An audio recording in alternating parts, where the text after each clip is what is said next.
Bismillahirrahmanirrahim. Assalamualaikum warahmatullahi wabarakatuh. Salam sejahtera untuk kita semua. Om Swastiastu, Namo Buddhaya, salam kebajikan, Sampurasun. Rahayu Sagung Dumadi. Kita yakinkan diri kita semua selalu menjadi sumber cinta, sumber sukacita, sumber kebahagiaan, sehingga kita bisa membahagiakan semua makhluk, baik yang kelihatan maupun yang tidak kelihatan, di setiap ruang dan waktu, di semua tingkatan. Mari kita selalu bertekad untuk selalu menjadi sumber kebahagiaan. Tidak boleh ada makhluk siapapun itu yang berkurang kebahagiaannya bertemu dengan kita. Tidak boleh lagi ada makhluk siapapun itu yang tersakiti dengan kehadiran kita. Karena semua rasa sakit yang ditimbulkan oleh kita pada siapapun, semua akan kembali kepada kita sendiri. Segala puji hanya milik Allah,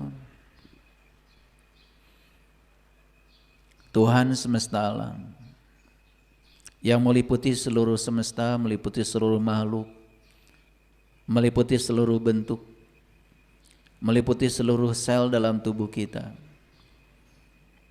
yang senantiasa memenuhi segala kebutuhan setiap makhluknya tanpa batas, yang senantiasa memanggil kita untuk kembali ke jalannya, yang senantiasa mengundang kita untuk kembali ke dalam pelukannya, yang senantiasa memberikan signal-signal kepada kita agar kita selalu di jalannya. Lewat orang, kejadian, peristiwa, seperti itu cara Allah berbicara kepada kita. Oleh karena itu mari kita puji Dia bersama-sama membaca hamdalah. Alhamdulillahirabbil alamin. Mari kita awali kajian kita hari ini dengan selalu menyadari kehadirannya. Hadirlah di sini saat ini sekarang. Karena hidup yang sebenarnya adalah di sini. Bukan di masa lalu, bukan di masa depan. Oleh karena itu, mari kita awali kajian ini dengan bersama-sama memohon ridhonya, memohon berkahnya. Kiranya semua aliran pengetahuan yang akan diterima oleh kita hari ini menjadi syafaat, menjadi penolong yang dapat mengubah kesadaran kita menjadi lebih berkualitas, yang bisa mengubah frekuensi, vibrasi energi kita menjadi lebih tinggi getarannya, sehingga kita semua selalu menjadi medan magnet yang bisa menarik semua keberlimpahan dalam hidup ini. Kita awali dengan membaca basmalah. Bismillahirrahmanirrahim. Hari ini saya akan menyampaikan sebuah pesan penting. Sehingga judul kajian hari ini adalah Ketika Percikan Ilahi tertidur lelap berselimut ego. Sudah bisa ditebak ya dari judulnya. Ketika percikan ilahi tertidur lelap berselimut ego. Harapan saya setelah kajian ini kita semua menyadari apakah kita sudah bangun, apakah kita sudah bisa melepaskan selimut ego kita, atau kita masih justru tertidur lelap karena selimut kita terlalu tebal. Kesadaran itu yang kita bangun saat ini.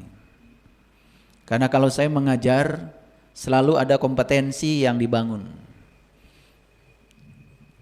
Kalau saya mengajar bukan sekedar menyampaikan ceramah agama, karena yang saya sampaikan ini sebetulnya bukan ceramah agama, tetapi berbagi kesadaran, sehingga hidup kita menjadi jauh lebih bermutu, jauh lebih berkualitas.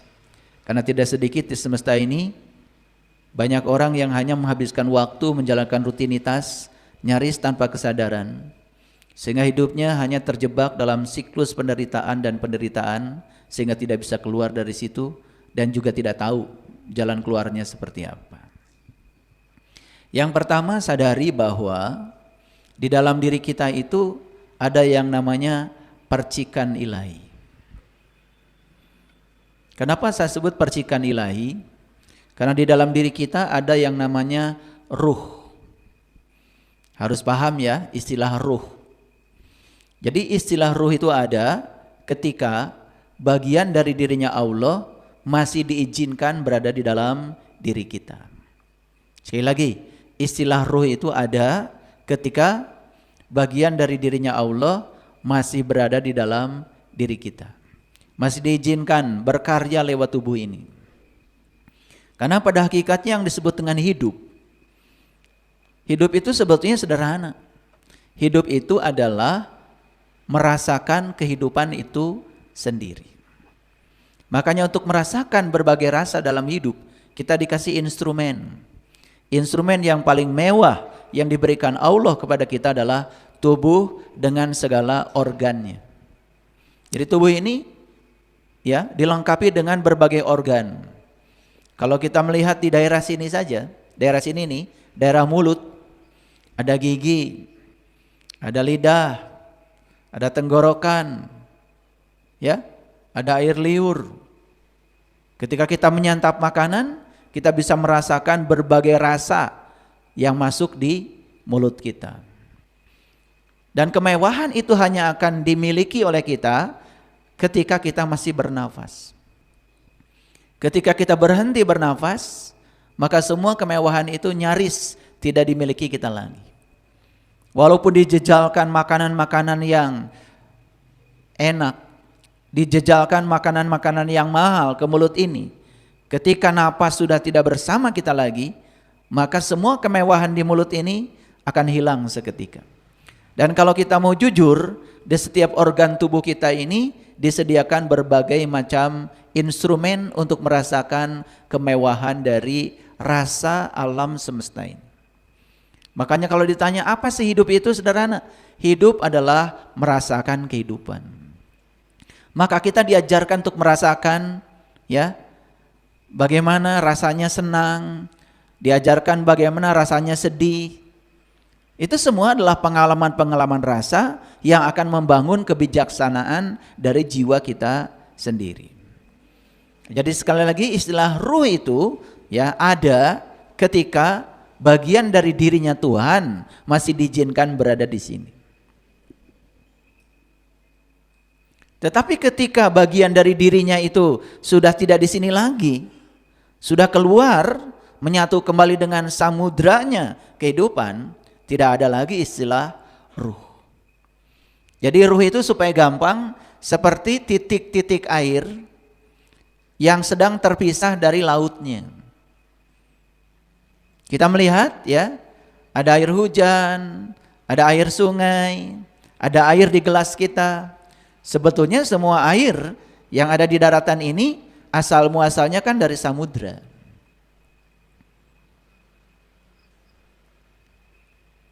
Bagaimana prosesnya? Karena ada sinar matahari, ada angin, ya. Maka air yang ada di samudra itu berubah wujud dari wujud cair menjadi wujud uap.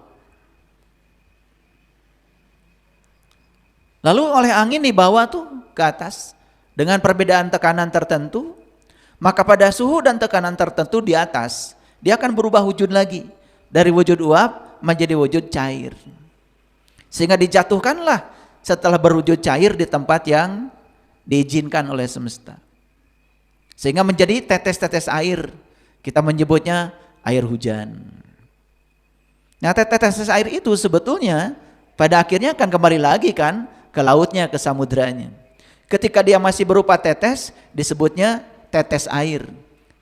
Tetapi ketika dia sudah pulang ke samudranya, tidak disebut tetes lagi. Dia menjadi samudra itu sendiri. Dia menjadi laut itu sendiri. Kira-kira seperti itu. Jadi tubuh semesta yang tanpa batas, yang maha tunggal ini ya, memberikan bagian dari dirinya ke dalam diri kita. Bagian dari dirinya itu sering disebut dengan istilah ruh.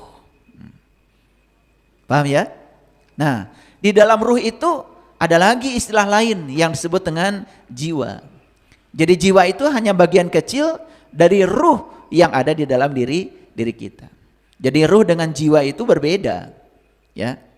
Tetapi kalau saya jelaskan tidak ada artinya. Bapak Ibu harus mengalami langsung. Harus mengalami pengalaman langsung. Seperti yang sudah saya jelaskan di kajian kemarin, apapun yang diberi nama, diberi definisi, diberi kategori, maka kita akan kehilangan segala kemewahan dan keajaibannya. Oleh karena itu bagus kalau dialami langsung. Saya menawarkan pada semuanya, silakan mengalami langsung pengalaman itu. Jangan tertarik dengan kehidupan di dunia konstruksi pikiran. Jangan tertarik di dunia buatan yang hanya berbasis pada interpretasi dari pikiran kita sendiri. Ya. Sekarang saya mau ambil contoh sederhana saja. Di depan saya ini ada air. Ini ada air. Ya. Air itu sangat istimewa. Dia terbentuk oleh 2 atom. Satu molekulnya itu. Makanya rumus kimianya adalah H2O.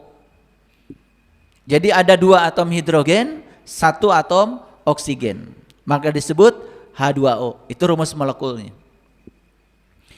Yang ada di hadapan saya ini tentu saja ada triliunan molekul H2O.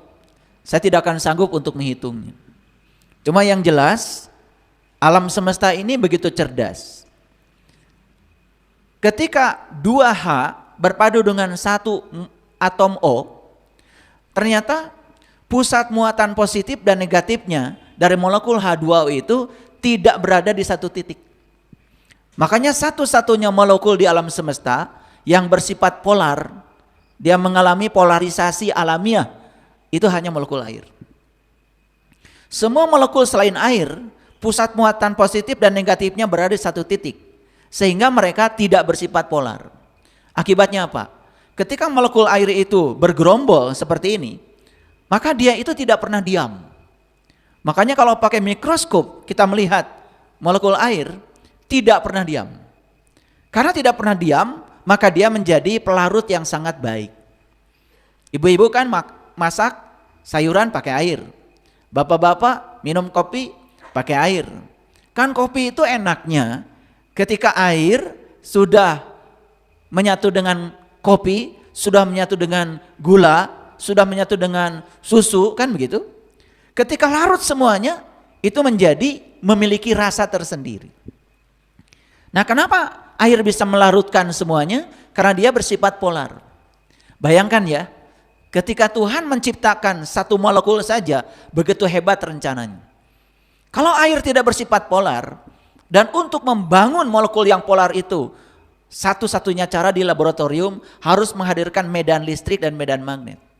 Betapa mahalnya ya, kita ingin melarutkan gula, harus menyediakan medan listrik, medan magnet, hanya untuk membuat molekul air supaya polar. Kalau mengamati satu molekul saja, udah luar biasa itu. Saya kalau mengamati satu bagian kecil saya di alam semesta yang bernama air, luar biasa. Yang keluar cuma hangat-hangat air mata. Begitu luar biasa cinta kasih Allah. Tapi mereka yang awam, melihat air ya air aja. Bahkan ketika mandi menghambur-hamburkan air. Ketika membuka keran, padahal tidak penting, dibuang saja air begitu saja.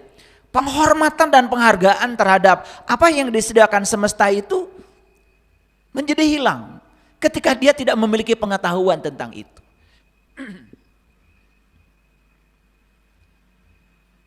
Nah, sekarang saya akan buka ini.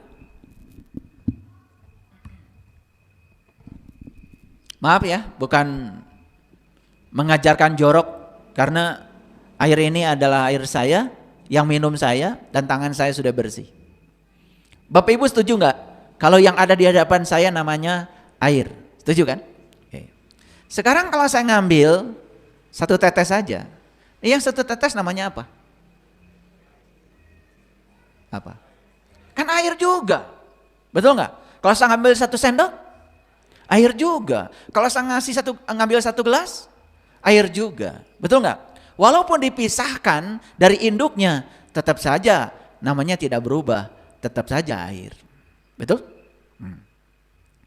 Allah yang meliputi semesta raya ini, Tuhan yang meliputi semesta raya ini, ya, oleh kita diberi nama Allah. Terserah, ya, terserah memberi nama apapun. Dia juga awalnya tidak punya nama. Yang suka ribut itu kan sebetulnya kita juga. Kita ngasih nama yang berbeda pada hal yang sama. Setelah ngasih nama yang berbeda, kita sendiri yang ribut, berantem. Benar ya kata Gus Dur. Kalau kamu hari ini masih berantem soal agama, masih benci pada orang lain yang berbeda agama, masih belum menerima orang lain yang berbeda keyakinan dengan kamu, sebetulnya kamu tuh tidak menuhankan Allah. Kamu tuh menuhankan agama. Kamu tuh menuhankan keyakinan. Kalau hari ini kamu masih benci sama orang lain yang dianggap tidak bermoral oleh kamu, yang dianggap jahat oleh kamu, karena berbeda dengan perilakumu, kata Gus Dur, sebetulnya kamu tidak menuhankan Allah. Kamu itu menuhankan moral. Cuman kamu tidak sadar. Kalau hari ini kamu masih usil pada orang lain, karena bacaan Al-Qur'annya tidak sepasih kamu, masih nyalah-nyalahkan orang lain, karena bacaan Al-Qur'annya, makhrajnya, panjang pendeknya tidak sehebat kamu, sebetulnya kamu tidak menuhankan Allah, kata Gus Dur. Kamu menuhankan Al-Qur'an. Dan siapa orang yang sudah menuhankan Allah? Cirinya sederhana. Siapapun orang yang sudah selesai dan bisa menerima semua orang apa adanya, dia sudah menuhankan Allah. Karena seperti itulah Allah, menerima segala sesuatu apa adanya. Hebat ya. Kalau Gus Dur berbicara itu bermutu. Kadang-kadang beliau berbicara sambil bergurau, tetapi bermutu. Itu bedanya kalau orang yang berbicara dari kesadaran dengan orang yang berbicara dari hafalan. Beda. Orang yang berbicara dari niat sejati dengan orang yang berbicara dari ambisi ego, itu beda. Siapapun orang yang berbicara di depan publik dari niat sejati, itu pasti menenangkan, pasti menenteramkan, pasti mencerdaskan, pasti meluaskan. Beda kalau orang berbicara dari ambisi ego, pasti menegangkan, memuakan, menyebalkan, bahkan menimbulkan kebencian. Kenapa? Yang dipupuk itu adalah fanatisme. Fanatisme buta yang lepas dari rasio dan logika. Berbahaya ketika kita sudah bisa menerima apapun tanpa mempertanyakan. Lalu daya pikir kritis kita menjadi hilang. Sekali lagi, Allah yang meliputi semesta raya sudah memberikan bagian dari dirinya. Nah, bagian dari dirinya itu disebut ruh. Maka di Quran dikatakan, ketika aku sudah selesai dan sempurna menciptakan tubuhmu, aku tiupkan ruhku. Keren tuh ayat. Jadi kalau yang meliputi semesta raya ini namanya Allah, bagian dari dirinya ditiupkan menjadi percikan cahaya ilahi pada diri kita. Sebetulnya bagian dari dirinya yang ditiupkan kepadamu itu sebetulnya namanya sama, Allah juga. Tetapi untuk memudahkan, maka diberi nama berbeda. Di dalam kitab suci diberi nama ruh. Karena ini sedang terpisah dari induknya. Dan suatu saat ketika dia sudah selesai menunaikan tugas, menjadi kepanjangan tangan Tuhan dalam kehidupan ini, dan dia tidak ternoda sedikit pun sepanjang bertugas, maka percikan ini akan kembali ke asalnya dalam keadaan sempurna. Lalu itu yang disebut dengan Inna lillahi wa inna ilaihi rajiun.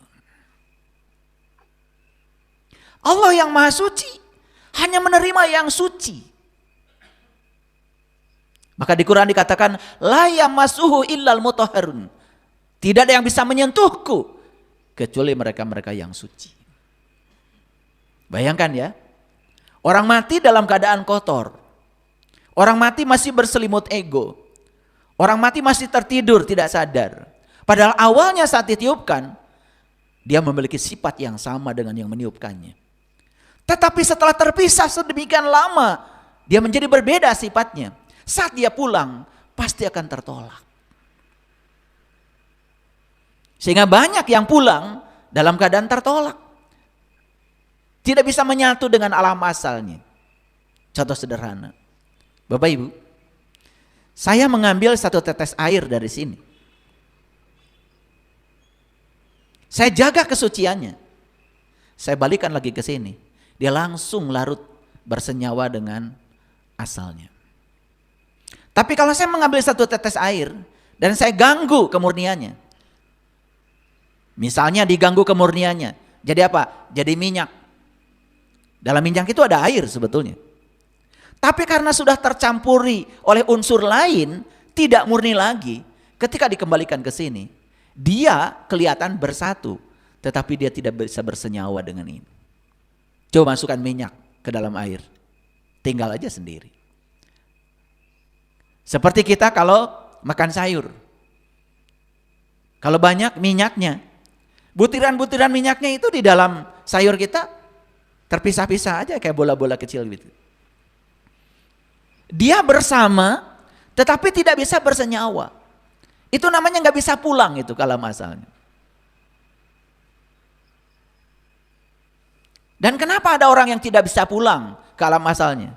Karena dia tidak bisa menjaga kemurnian dirinya. Dia tidak bisa menjaga kesucian dirinya. Saat dia selesai menunaikan tugas, harus pulang ke alam asalnya. Dia tidak bisa bersenyawa lagi dengan alam asalnya. Walaupun sekampung, senegara, orang bisa inna lillahi wa inna ilaihi rajiun. Gak ngaruh. Gak ngaruh.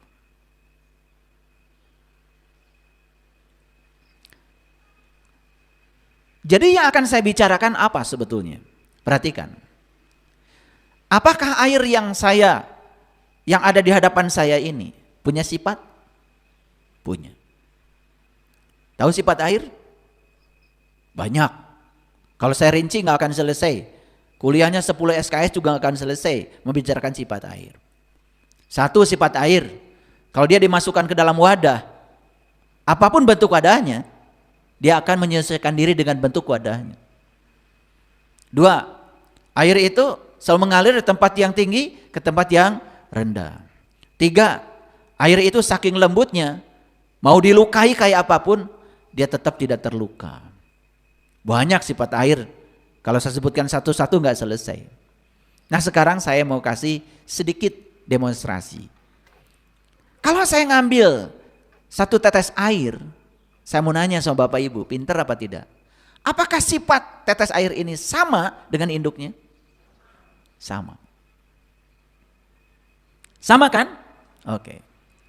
Allah yang meliputi semesta raya punya sifat? Punya. Ketika bagian dari dirinya ditiupkan ke dalam diri kita, kan bagian dari dirinya itu, kan sebetulnya dia juga. Jujur saya tanya, apakah sifatnya sama dengan induknya? Sama. Pertanyaan saya.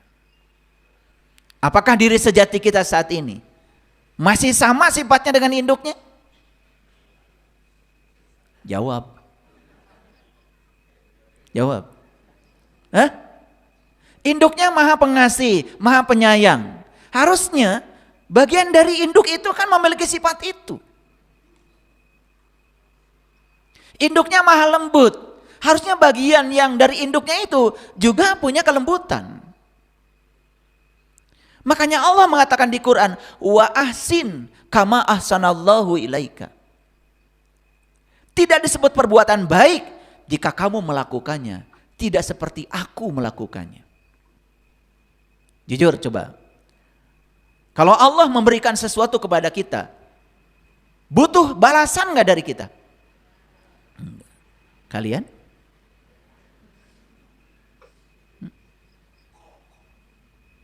Bahkan kalau tidak dibalas kebaikannya, langsung bersumpah. Besok-besok saya nggak akan berikan kebaikan lagi sama kamu. Ngucapin terima kasih aja tidak.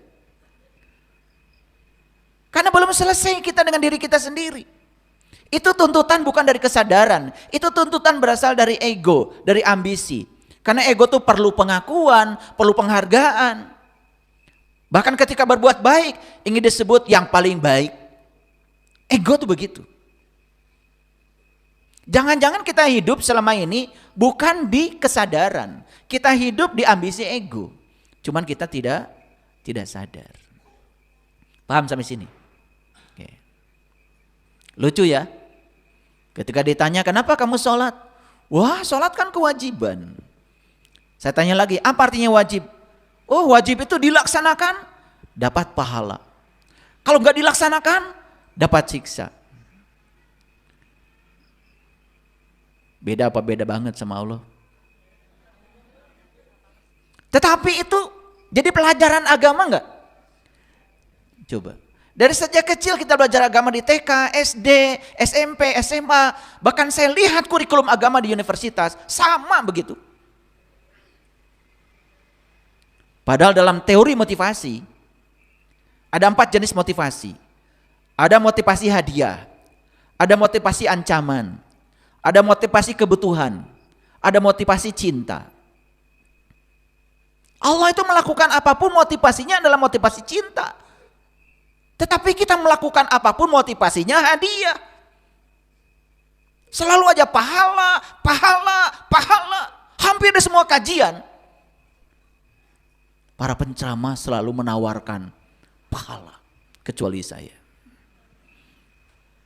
Silakan dengar kajian saya. Saya tidak pernah menjanjikan pahala, saya juga tidak pernah menakut-nakuti dengan siksa.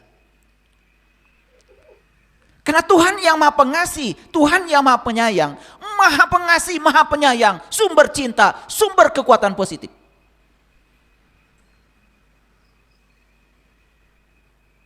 Makanya saya jamin, siapapun yang sudah pulang ke jati dirinya, kembali menyempurnakan kemurnian sifat aslinya, yang disebut dengan fitrah itu. Hidup sejalan dengan Allah. Tidak pernah berbohong kepada Allah. Tidak pernah berbohong pada dirinya sendiri. Tidak akan ada masalah dalam hidup. Dan semua masalah yang terjadi dalam hidup, hanya Tuhan sedang mengingatkan kepada kita bahwa kamu sudah salah jalan dalam hidup ini. Kita datang ke dunia ini bukan untuk susah. Kita datang ke dunia ini untuk hidup bahagia, berkelimpahan, berkecukupan. Kalau hidup kita hari ini yang sebaliknya, Tuhan sedang mengingatkan saja kepada kita, kamu sudah salah jalan. Kamu sudah tersesat dari jalanku. Itu aja. Itu panggilan dari semesta, supaya kita segera pulang.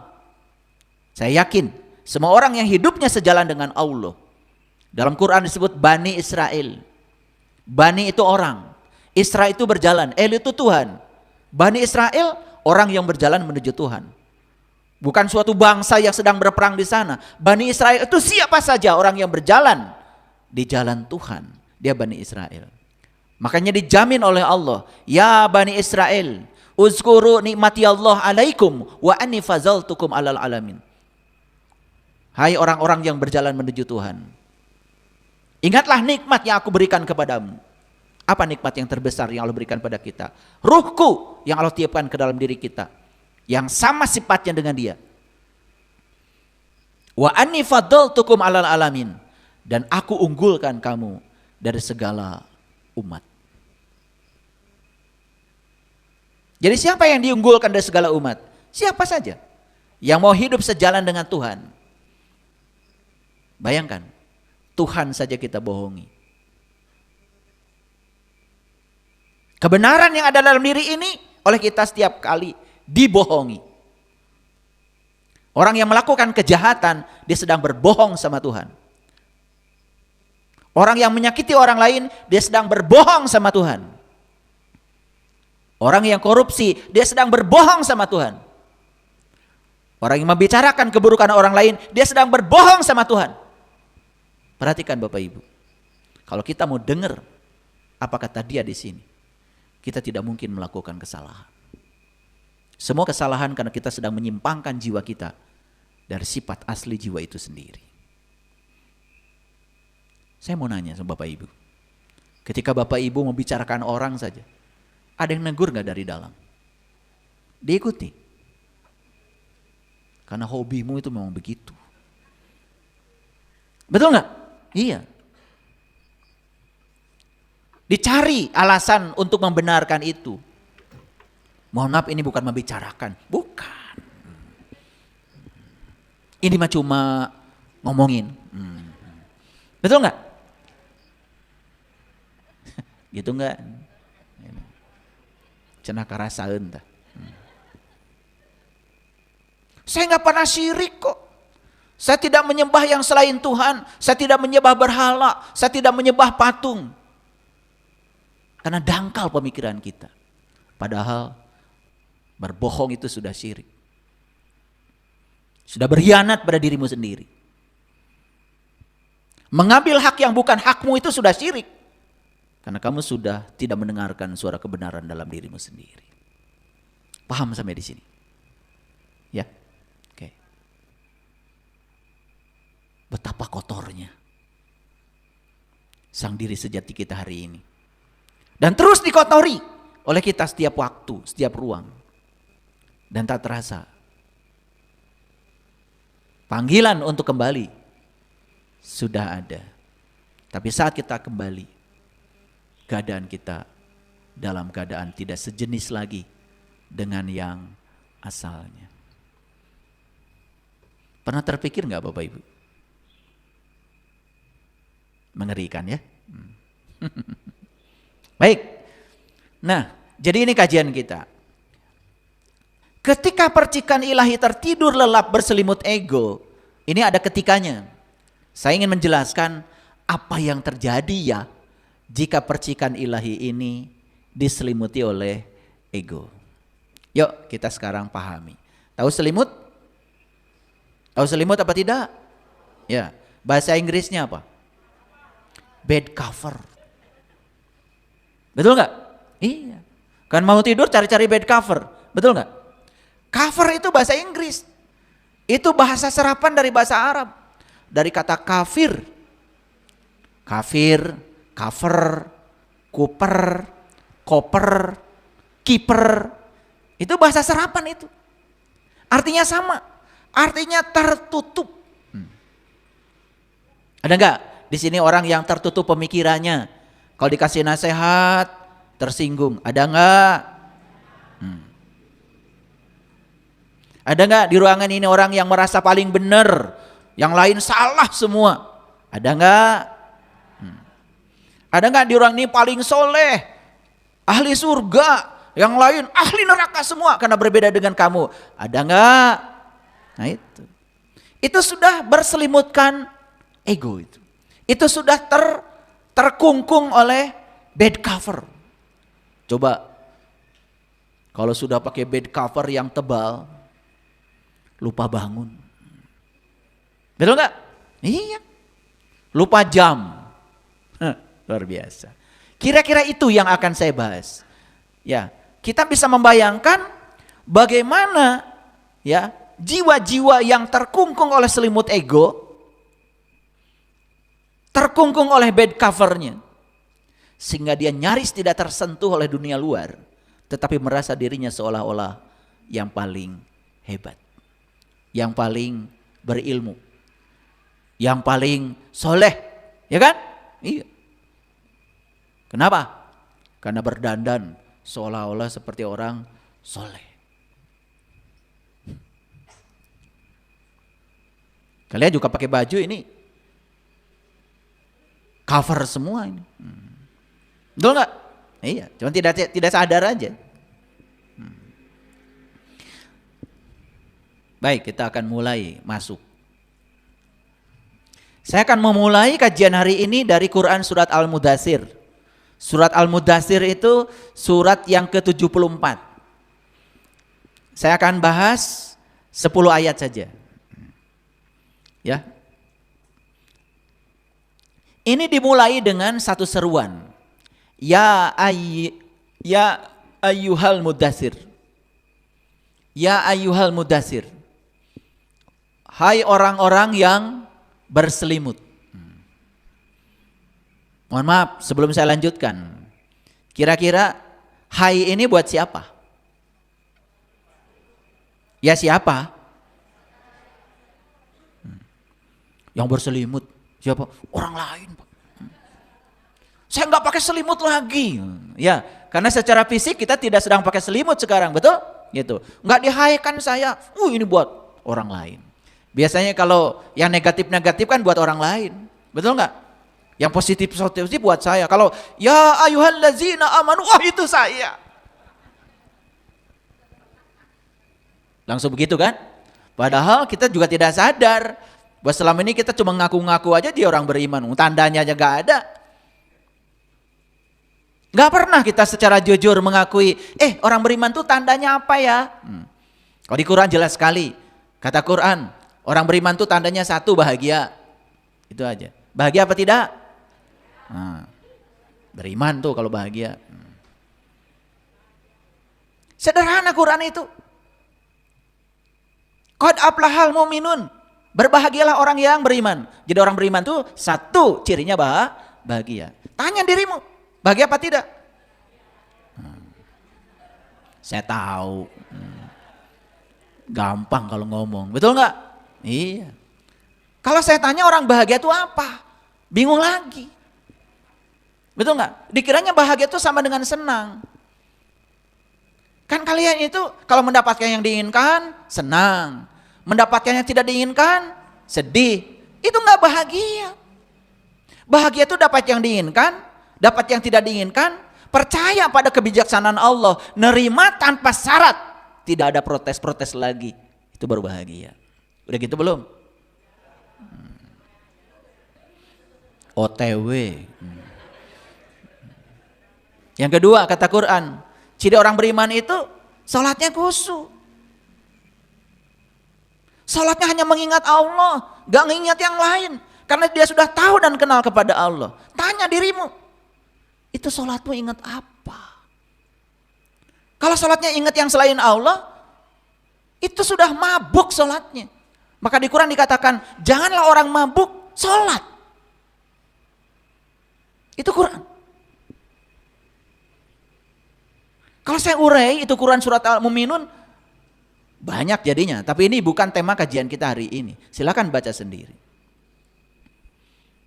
Dikatakan lagi orang beriman itu tidak pernah melakukan tindakan yang sia-sia. Tidak pernah bicara yang sia-sia, mikir yang sia-sia, merasakan yang sia-sia. Gak pernah orang beriman. Gitu gak kalian? Tuh cirinya aja gak ada. Terasi itu disebut terasi kalau masih ada cirinya. Cirinya terasi itu bau. Kalau hilang baunya, hilang namanya. Tapi kita gak pernah mau jujur. Kenapa? Karena dari kecil kita diajarkan menyalahkan orang lain. Dari kecil kita tidak diajarkan untuk introspeksi diri. Kamu itu orang beriman, kamu orang Islam, ahli surga, paling soleh. Yang lain selain kamu masuk neraka. Kan gitu yang diajarin. Sehingga yang muncul adalah kesombongan dan fanatisme buta. Akhirnya kita nggak jujur. Sekarang saya nanya, ya ayyuhal mudatsir, hai orang-orang yang berselimut. Siapa yang dihaikan? Siapa? Siapa? Rasulullah Shallallahu Alaihi Wasallam. Kok jadi ke sana? Padahal yang dihaikan orang yang berselimut. Pahami dulu apa selimut. Selimut itu tadi apa? Bed cover. Tertutup pemikirannya, tertutup mata kolbunya, tertutup hatinya, merasa paling hebat, susah dinasehati. Itu orangnya. Ada di sini enggak? Masa Rasulullah?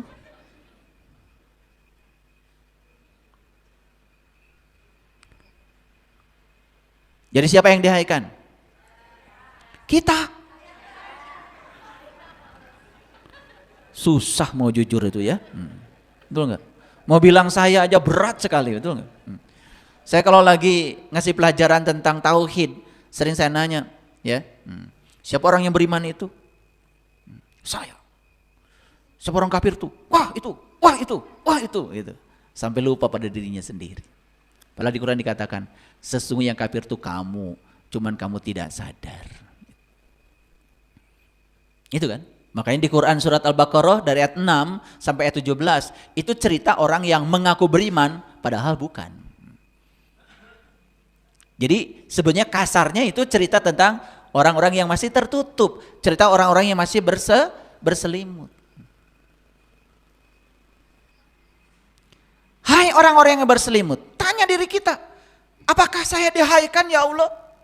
Kalau kita sadar, oh jangan-jangan ini hai buat saya. Karena saya masih tertutup. Mata kalbu saya masih tertutup. Saya belum bisa menyaksikan Allah pada diri saya. Saya belum bisa mengingat Dia. Ketika saya sholat, saya pun yang saya ingat adalah segala urusan-urusan saya. Jangan-jangan ini buat saya. Kalau Bapak Ibu ngaji seperti itu awal kebangkitan. Tapi kalau ngaji selalu untuk orang, dan tidak ada buat dirinya, percuma ngaji. Percuma. Sampai sini ngerti? Oke, nggak usah dijawab ya. Siapa orang yang berselimut? Nggak usah dijawab.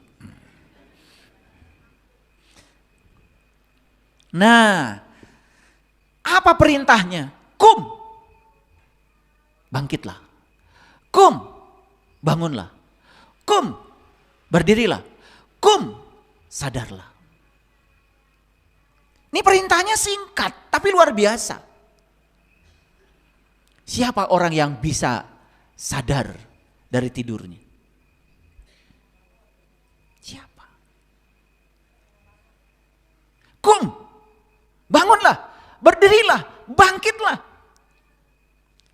Dan untuk bisa bangun, bangkit, berarti kita harus menyingkirkan dulu segala tutup yang ada pada diri kita. Kita harus menendang jauh-jauh selimut kita. Kita harus menyingkirkan bed cover kita. Bapak Ibu, sepanjang kita belum bisa menyingkirkan tutup-tutup yang menyelimuti diri kita, mau ngaji apapun gak ada artinya. Karena kita selalu tidak jujur pada diri kita sendiri.